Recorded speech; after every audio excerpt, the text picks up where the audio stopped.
Welcome to networking session number 3. This interactive session is designed to share practical advice, success stories, and testimonials from clean technology entrepreneurs with a focus on fostering entrepreneurial partnerships among innovative Canadian and EU companies. In this room, the focus is on Canadian companies which have or intend to build partnerships in Europe. Our presenters are Apoorv Sinha, the CEO of Carbonaro Cycling, and Oleh Wowkodaw, the CEO of Blue Eden. I started to do research on our two presenters and went, wow.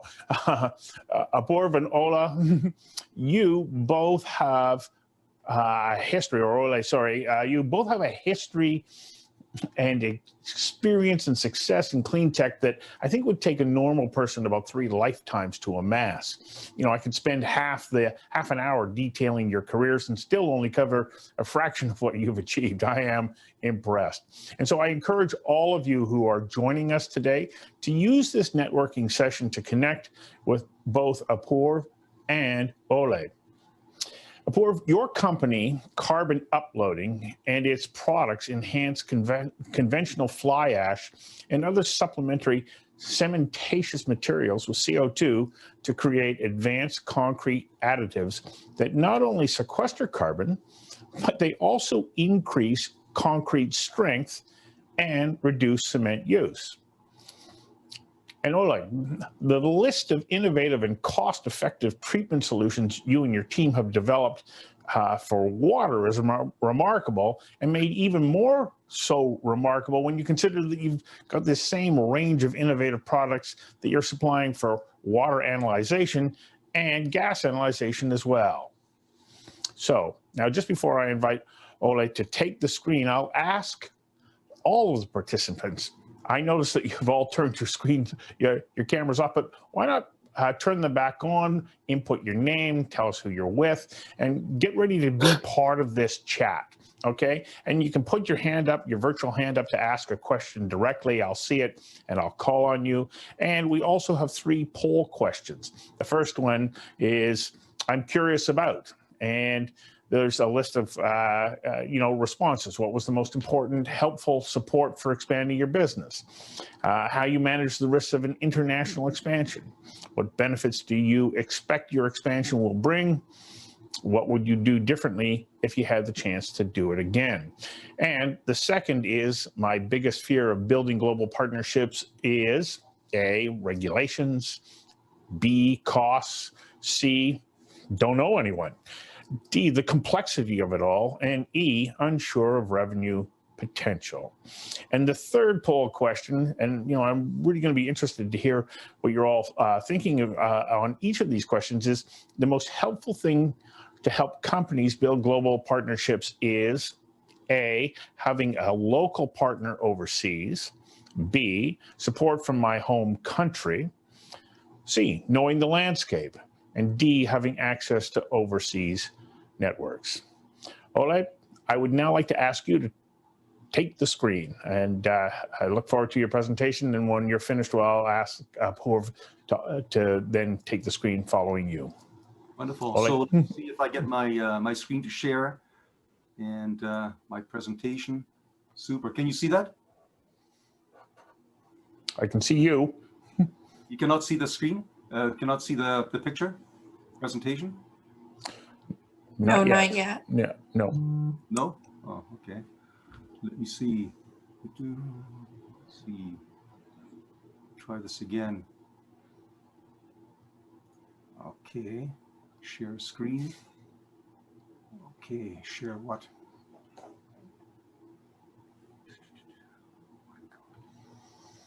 I don't see the actual presentation on, maybe here. Maybe I can get my files. Is there a possibility, or do you have access to the presentation? Otherwise, I will just discuss it. I can find it, but yeah, your share screen's not working? Yeah, it just doesn't seem to be initiating the actual presentation. I have to dig around for it. So. All right, well, talk to it, and in the meantime, I'll see if I can bring it up. All right, so looking at, just give me 1 second, I gotta find it again.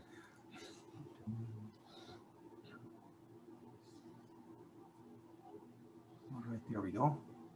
Okay, so basically, thank you for taking the time to permit me to present at this conference. Our company, Blue Eden Cleantech Solutions, is a Calgary-based clean technology company. Our vision is to create a cleaner and more sustainable world, one step at a time, by providing practical solutions that are easy to implement. Our main purpose is to clean difficult to treat wastewaters using electricity primarily and very little in terms of additional chemicals and other materials. We optimize water reuse, recycling, and conservation through our process.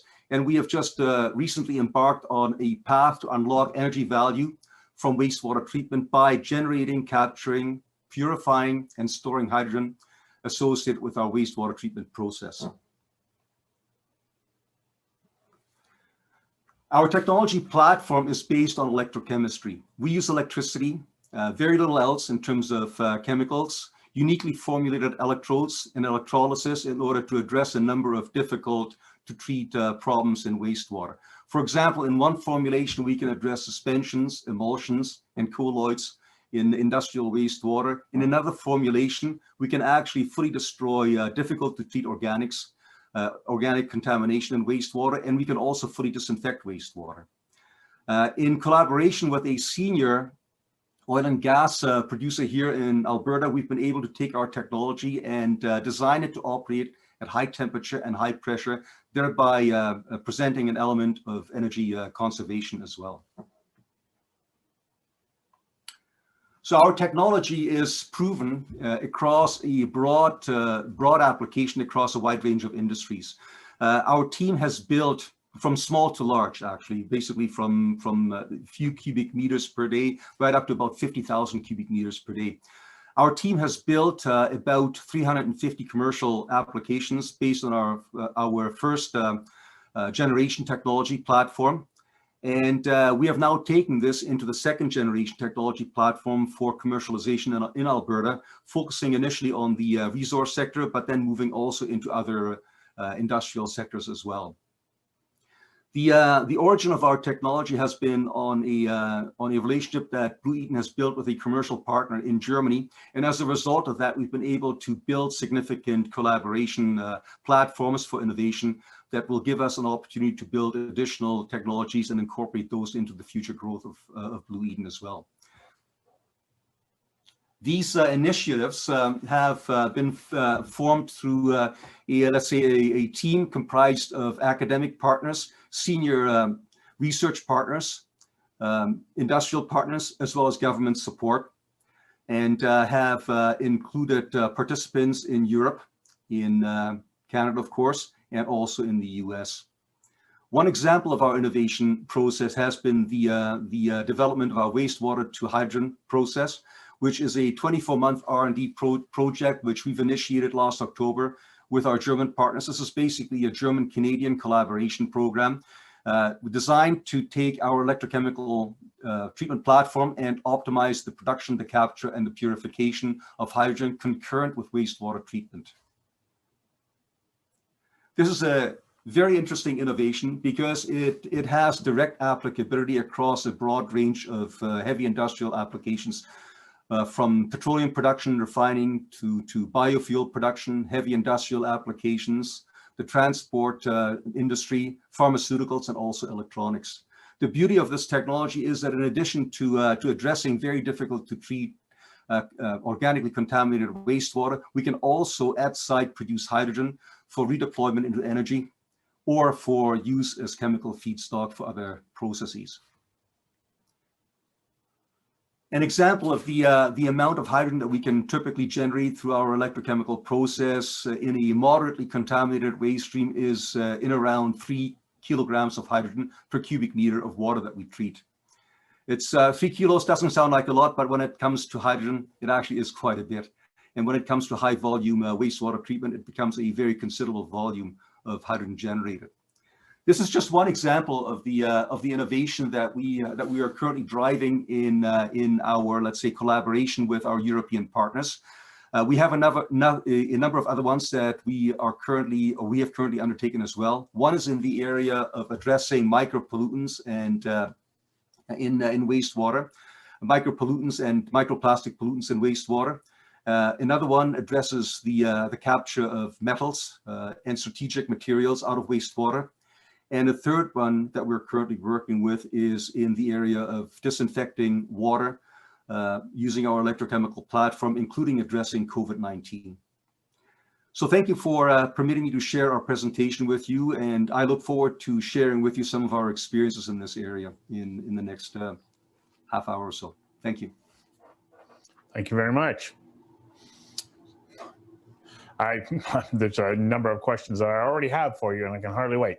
And I'm hoping that those of you who are on screen with us now will put up your hand, and you'll want to also put forward questions.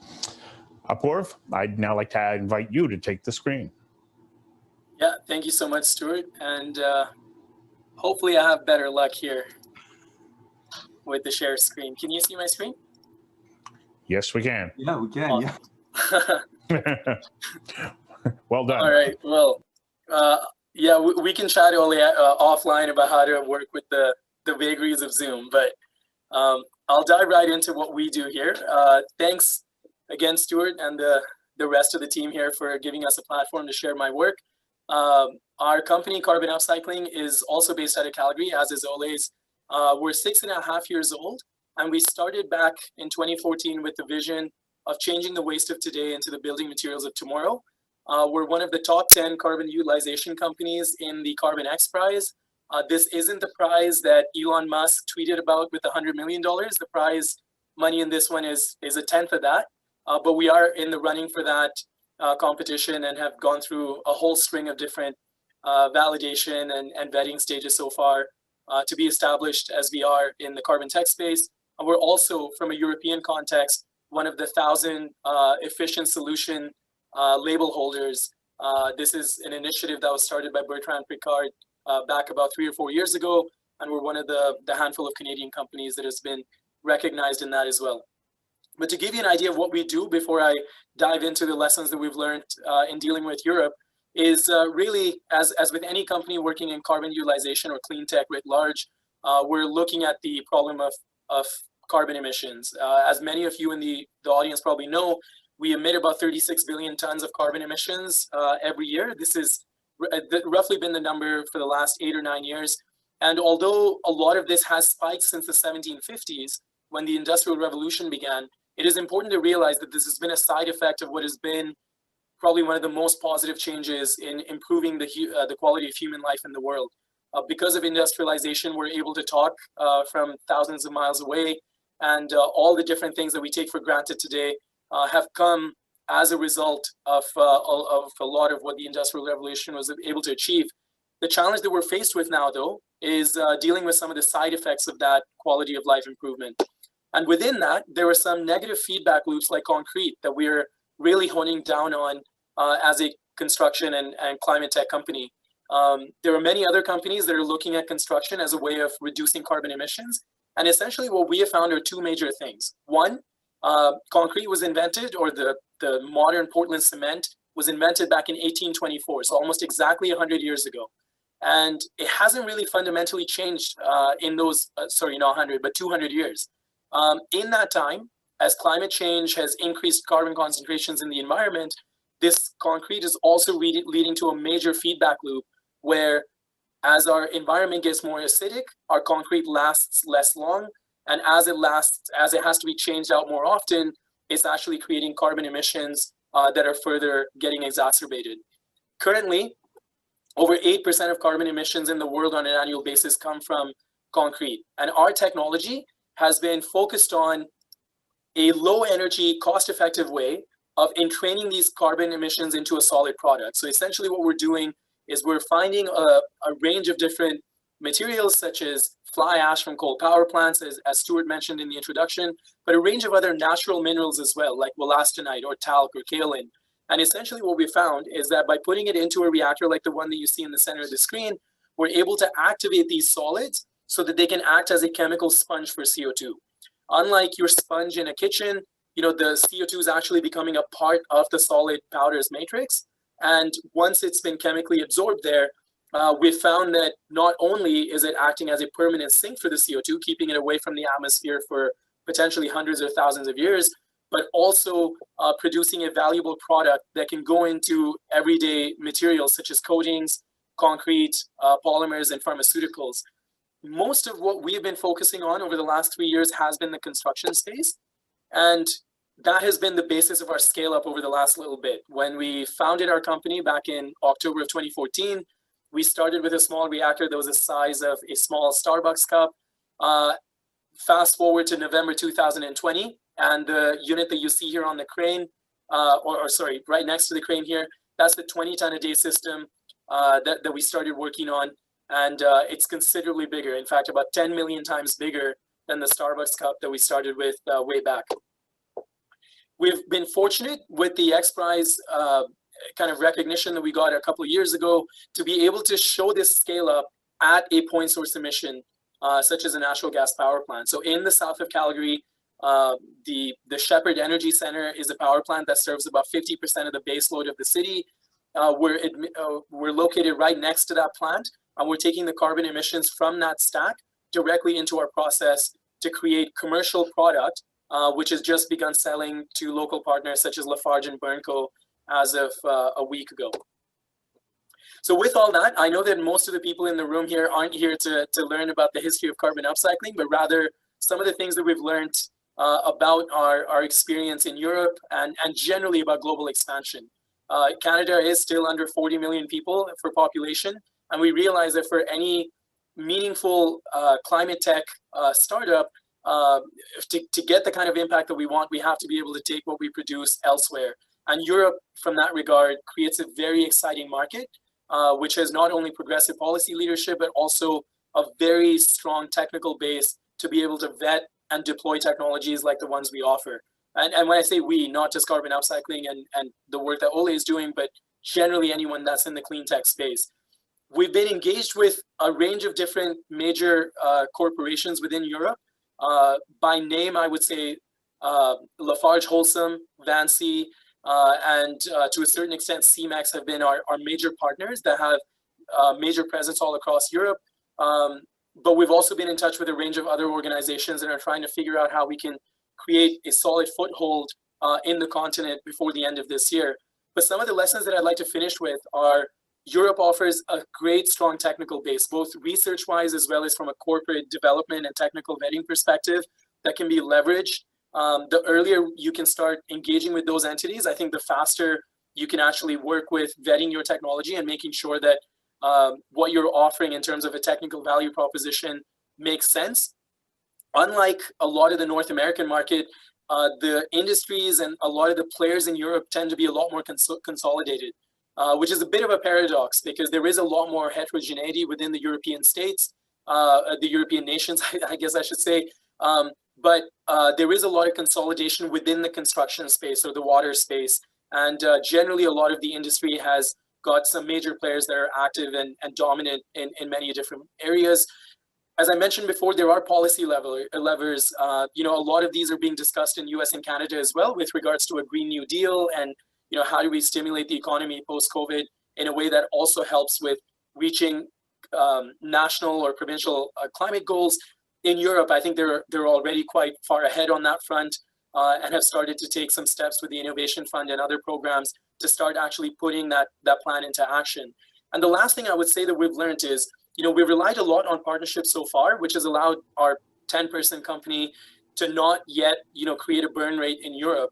But one of the major lessons, especially since COVID, has been that creating a local base and having someone working for you full-time in the area of interest can massively open doors that otherwise would not be available. That can be from a grant and money accessibility standpoint, but most importantly, from a corporate partnership standpoint, because if we're able to create that kind of routine and rhythm with regards to connecting with some of the major partners that we want to touch base with, we believe that things would definitely accelerate in terms of the traction that we see on the ground. And for anyone from Canada that's looking at setting up a base in Europe, I would say that there are we've started learning quite a bit about agencies that support in that endeavor, and would strongly vouch for that approach, and would be trying that ourselves in the next few months here. So yeah, with that, I'll just conclude by saying that this is an exciting time for every company in clean tech. And we're excited about being able to leverage some of the developments and scale up that we've shown in Canada, and hopefully yield some benefits in the European front. So with that, thank you, Stuart, and I'll hand it back to you. Thanks. You know, as both of you were talking, I'm thinking, okay, how do you develop those relationships in Europe? You're both based in Calgary, but how do you reach across the Atlantic? Is it because you established relationships with European companies here first, and through that relationship you were introduced to those markets, or did you have to go out there and attract them to pay attention to you here in Canada? What was the path that you took? I might answer that just because I'm already speaking here, and I'll try not to be long-winded, as is my penchant, I guess. But specifically for us, I think, Stuart, because we're not dealing with oil and gas, and Calgary is primarily focused in oil and gas, we did have to kind of start from scratch on the European front. And you know, I noticed earlier, Sandrine Kaduk from the Paris Clean Trade, the Trade Commission, is in the session here. And you know, I think back in 2015 or 16. When we went to Paris for the first time, and actually started to make some inroads with groups like Eurovia and IFP and Lafarge Holcim and Total. And you know, a lot of those partnerships and creating those specific relationships with individuals that you are in the mandate of, like you would be in their file as a clean tech or a carbon tech company, that within a year's time, you know, started yielding some benefit. Like there was name recognition. It turned out that when we applied for the Lafarge Holcim Accelerator in Lyon a year and a half later, the person that had led our little session in Lyon, like talking about the ecosystem there, was actually one of the evaluators for Lafarge Holcim. And he knew us already, and he was happy with the progress we'd shown. And so, you know, it's hard to say whether that was ultimately what sealed the deal for us entering into the program, but it definitely couldn't have hurt. So I think from our perspective, I would absolutely vouch for, you know, going out there and like making those relationships on the ground and like finding those specific people that would be kind of most relevant and like would be thinking about your kind of project the most, as opposed to relying on kind of a Canadian counterpart, for example. Because like generally, you know, the business units in different regions tend to work quite independently. And so it can be hard, at least from my experience and my team's experience, to kind of get them to nudge, you know, a Polish or a French counterpart to do something when they're busy with their job in Canada. But yeah, that would be my 2 cents on that. Oleh? Yeah. From our perspective, basically, we established some needs in the oil and gas sector here about 10 years ago that we wanted to address with new technologies. And in searching out these technologies, has led us to a industrial partner in Germany that had developed the capabilities for broad, let's say, broad industrial deployment. And in actually developing that relationship over the course of that time period, we were able to expand on, bring the technology over to Canada, and then develop collateral relationships with others in the European space that permitted us to accelerate our innovations drive as well. So it's actually been through actually identifying a need here in Canada first, then looking for the solution that brought us to Europe. Okay. That's an interesting path. You basically reached out to them saying, help us do what we're doing here, but then that developed that relationship. So there's no one direct way to do that. You know, Apoorv, I noted in your presentation, you talked about that you want to also have a local base in Europe, so you're not relying just on those relationships. For both of you, is this important that, yes, you have those important relationships, but you also establish your own presence somewhere in Europe and then hope to you know, radiate out from there? I would say definitely an advocate of that. And I think, you know, it's taken us a bit of time, to be honest, to learn that lesson, Stu. Like we probably should have, in fact, one of our objectives for last year pre-COVID was to set up a European base. And then of course, COVID happened and that's been delayed. But I think one of the things that we're seeing is that in climate change in particular, and you know, when you deal with clean technologies that are very hardware intensive, as much as the technology can create kind of a market pull, there has to be some kind of a push from a policy side as well. And especially in France, like we just learned this about 2 weeks ago from Vinci, but the French legislature right now is looking at a bill called RT 2020, where they're mandating that by 2040 or so, they want all construction in France to be net zero from a carbon perspective. And you know, that would be the most progressive by far legislation of this kind, and it directly impacts the kind of policy or the push, I guess, that major companies like Lafarge's and Vincy's and others would see to work with a company of our size. And so from our perspective, the best way to be able to leverage that kind of a trend would be to actually be on the ground, set up those relationships. And we're under no illusions, nothing's going to happen overnight, but to be able to set up that base of operations and have kind of a 2 or 3 year strategy is sort of what we're hoping to be able to deploy and vouch for in a couple of years' time. So from our standpoint, we have a small presence, a small foothold in Bonn, in Germany, as a direct representative of Blue Eden. But in addition to that, we do rely on strategic partnerships to a great extent in not just the European market, but actually anywhere that we want to operate. And these strategic partnerships are actually super important to us. They permit us to be more efficient and effective in understanding what goes on at the local level, and then ensuring that we can provide the value in order to foster business, innovation, and other things as well. So we do have those benefits. We've developed those over the years, and we're building those. What we're learning what we've learned in some of these other jurisdictions, especially in the European one, is that our current focus on the hydrogen economy has been accelerated by the very significant interest that there is in the EU in the hydrogen economy, which is now helping us pull us along in the North American side as well. Mm-hmm. So, to all of you who are participants, is there anybody who would like to take the screen right at the moment and ask a question of our two guests?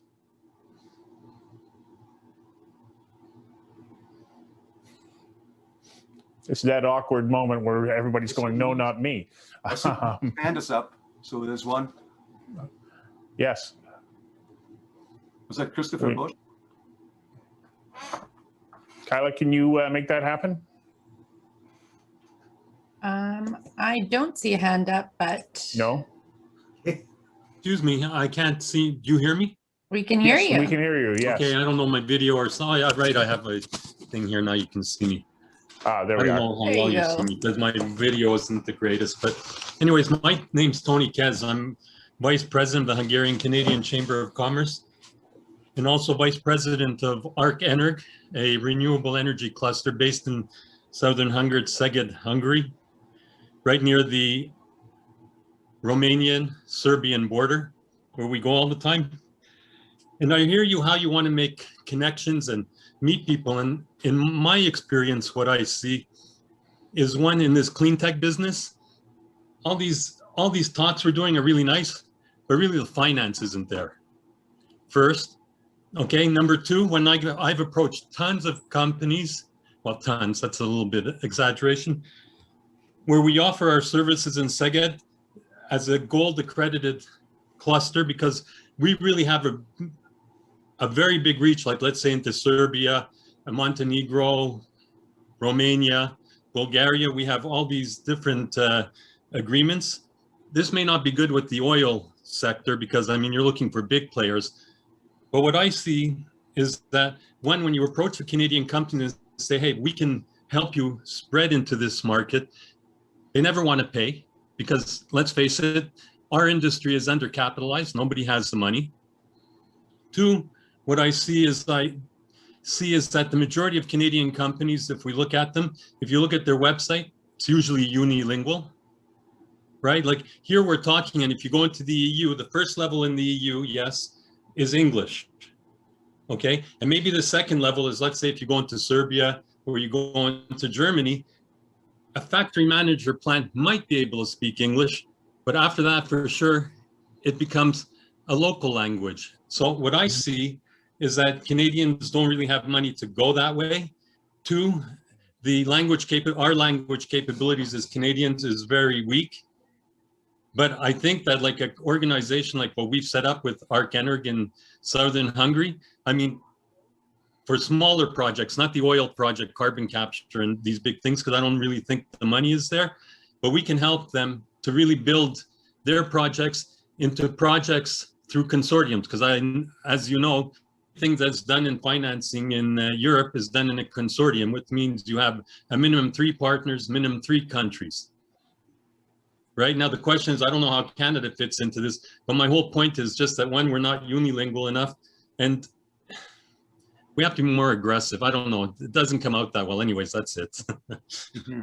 Well, I think that you highlight some rather interesting challenges, especially as we reach across into multiple jurisdictions. How can a Canadian company exercise or even hope to realize a number of these opportunities that are probably begging to be, fulfilled with partnerships and cooperative arrangements? Do you have any thoughts on that, either Apoorv or Oleh?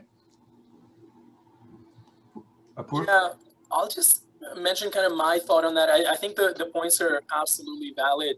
And, I guess the way we've tried to thread the needle on that, Tony, is trying to talk to the decision makers, I suppose, at these larger organizations that have a budget. I think you're exactly right. Like, one of the other reasons that maybe for the first year or so we felt like we're spinning our wheels is a lot of the technical validation that we're doing with companies like, fairly large companies. I'll mention Lafarge-Holcim as an example.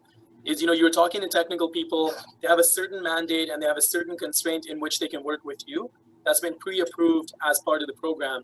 But it isn't necessarily, the best place to figure out an actual commercial relationship. Everything kind of gets deferred, right? Like they say, okay, we saw the results, let's talk 3 months later, and that kind of thing. And so I think one of the big challenges that I've had to internalize in trying to run the operations of carbon upcycling has been, like, we just need to survive long enough for these companies to make decisions, because even if they really like what we're doing, it's, as much as they may like it, there's no way that you're going to get the elephant to move any faster than it's going to move, right? So I think one piece is just like showing some staying power and working with the folks that are willing to move. And I think I held very much the same skeptical view you did till about 3 months ago, and I've seen a drastic change recently where people actually have been, like, especially at the venture level or even at the strategic kind of management level. I think there has been more of a push to say, look, a lot of this policy is changing. They're doing this, I'm imagining, because of those kind of pressures. It could be because of stakeholder pressure from shareholders and things as well. But generally speaking, I think there does seem to be kind of a reversal or a shift in mindset where if we talk to the right executives now at some of the companies that we've been talking to for 3-4 years, they're actually willing to move and actually put money down and say, look, this is the way we're going to move. Now, from our perspective as a Canadian company, if we could say that, guys, we can get you the same kind of, we can get you 20 or 30% support from a government program for the money you put towards a pilot, by applying for some funding, then that makes it really attractive, and it makes us, not necessarily have a handicap as a foreign company at that point. And that's the piece that we're working on now, is like building up that capacity. But I do think that overall your concern is right, and it just boils down to finding the right people who have the not just the accountability but the authority at that organization to be able to move meaningfully. Excuse me if I can I agree with you, but the difference is that you're working with large companies, right? When I'm talking about our cluster, we're really in the SME sphere, okay? Small, medium enterprises, small business where you have 1, 2, 3 people max, okay? And the world is dreaming that, hey, we're going to take their concept and globalize it, okay? And the concept is really nice. But now if we come back to Canadian companies, you may have a fantastic idea. All these people in this screen may have a fantastic idea, but they're not getting their idea out. You need to find some kind of a channel so that, if we look at the cluster system, okay, we see that Minister Ing, I believe, for example, she created the super cluster. This is a fantastic thing, clusters really have a potential to put out information to the people, but the Canadian companies really, whether it's going to be heating from sewage water, whether it's going to be hemp or your carbon capture system, to find the people that are interested in doing it, because in Europe, everything is driven by policy. Okay, this is why they're so ahead in green technology, clean tech, whatever we want, because they're really write their policies to say we want cars to be 99% recyclable, whatever it is, right?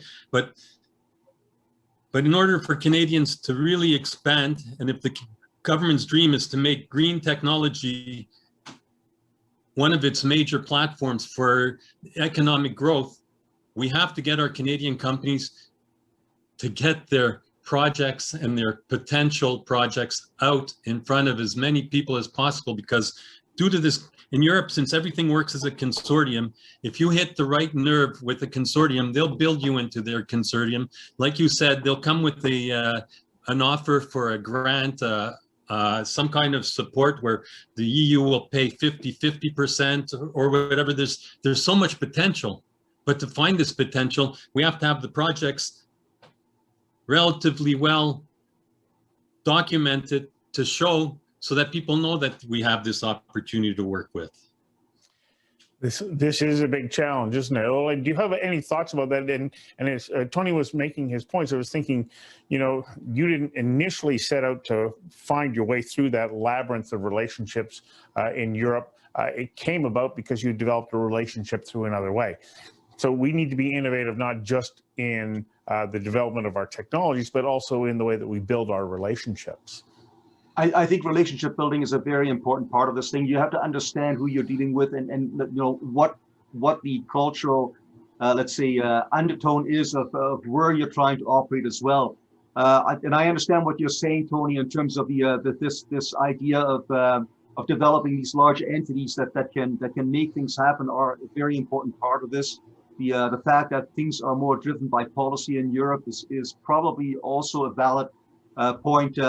There's also the matter of, let's say, implementing new technology and risk aversiveness that tend to create a longer runway for technology companies to get off the ground. And if I have to say one thing, and that applies to developing business here in Canada to the same extent as developing it internationally, it's just more expensive to do it internationally, is to have enough staying power, which means that you've got to be able to work beyond the, let's say, the initial inertia that is there for a pure technology company, which is different, let's say, for a software developer that doesn't have that kind of a problem. So we have these challenges that we have to meet. We have to find the applications in the other market where there is a risk acceptance for these new technologies, which is another challenge, of course, as well. So you've got to talk to the right person that can make that happen, you know, basically to accept this and to take this forward in a collaborative effort. So, yeah. And the bottom line, it's the money. Well, where do we find it? Because when you say staying power, I agree, it's a staying power for everybody. Yeah, somebody can have. I've seen so many good concepts here in Canada, in Europe, and everything. But these companies don't really have the staying power. They need one project. It's like you say, it's not like a software developer. He's told to fix some coding, or you sell something and the whole world buys and you become a billionaire.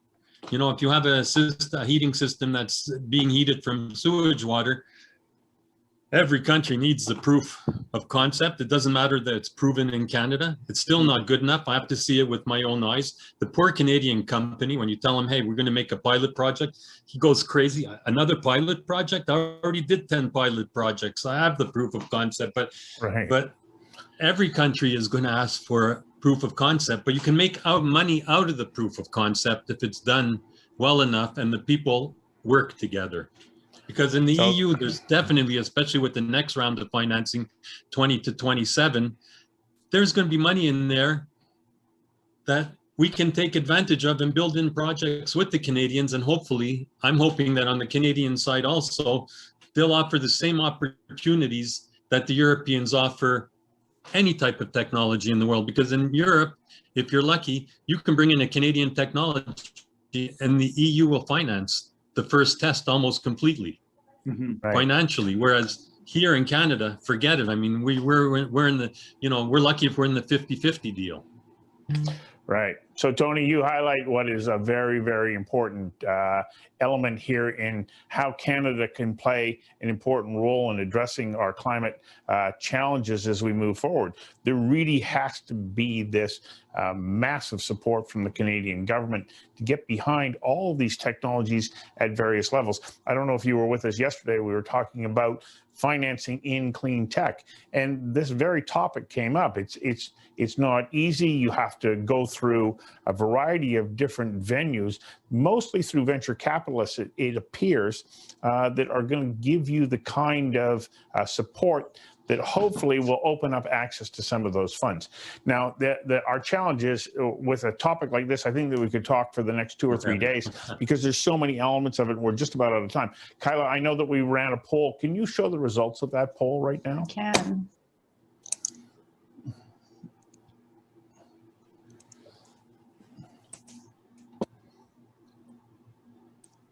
There we are. What was the most helpful support for your expanding your business is what people were most curious about. How did you manage the risks, which is, of course, partly what Tony was talking about. What would you do differently? We've talked about that a little bit. The second question? Second question. So my biggest fear of building global partnerships is? Yeah, complexity. And I think that's just what we were talking about. It's incredibly complex. And I think that, that we've seen both from Oleh and Apoorv that there are different paths to being able to navigate your way through that, but there is no clear-cut channel. And the third question? Third question is the most helpful thing to help companies build a global partnerships is? Right. And the the answers that really got the most amount of support, having a local partner overseas, which is what we talked about, and having access to those overseas networks. And I think that this is all part of the integrated approach that has to come about, especially for Canadian companies, and small, medium-sized companies, as Tony pointed out, that are going to try and navigate their way through that very, very complex myriad of regulations that are different in different jurisdictions. As we've seen from both Oleh and Apoorv, it's possible, but you have to work at it. You have to have patience and determination, and that is the hardest thing, because as entrepreneurs, especially as entrepreneurs, there's a tremendous amount of risk that is associated with taking on these challenges. So sadly, we are out of time right now, but I'm going to extend it just one little moment and ask both Oleh and Apoorv, is there a question that you wish that you had been asked during this session for a little bit of insight that you can give us that maybe, I didn't ask or we didn't get to? From my standpoint, one of the biggest challenges that we see is access to funding to drive a new company with relatively new technologies, especially not just in the international markets, the European markets, but also the Canadian market as well. And so this area of government support it's been one that's been challenging us as well. First of all, the timelines tend to be long, and there's so much uncertainty around that it's difficult to plan your business around that. So how do you get around to optimize this or to make it more efficient? That would be my question. Yeah. Apoorv? Yeah, I would say, when Tony was kind of going away on the challenges of surviving, like I was just thinking about like that song, like Staying Alive. I think that's really the biggest piece of it. And I think like what was going through my head there is like when that transition happened, where we were struggling with exactly the questions that Tony asked of like, dealing with small and medium enterprises, trying to figure out a budget or like some kind of a relationship that covers cost so that you can move ahead and still make some progress. And then, I don't know when that shift happened, to be honest, for Carbonaro Cycling, but I know that, maybe it was after we turned 5 years old as a company, but at some point there was kind of a switch where the bigger players began to deliberately move and things became slightly easier. I still don't think they're easy. And yeah, I would just say, in one way, I think Tony hit like the crux of what the challenge of the proposition is. Like it's all that perseverance and a healthy dose of luck and everything that you need to be able to survive in that. So I don't know if that really answers your question of what our question would be, Stu, but I would say that that's one of the main things here. Like European ecosystems move a little slower than American ones, like North American ones. And so, yeah, you just got to figure out a way of surviving long enough to be able to see the result of all the hard work you have to put in. Yeah. Well, thank you very much. Thanks to all of you who attended. Thank you, Apoorv, Oleh. This was a remarkable networking session. I thank you for your time. And so we're going to take a 5-minute break right now, and then we're going to be coming back in one of 2 different sessions that showcase interesting clean technology programs from Canada and EU governments in the targeted subsectors to facilitate CETA-enabled connections. And a reminder, these sessions are only open to industry and SMEs. Other participants are invited to visit the virtual booths on the Wonder platform. See you in about 5 minutes.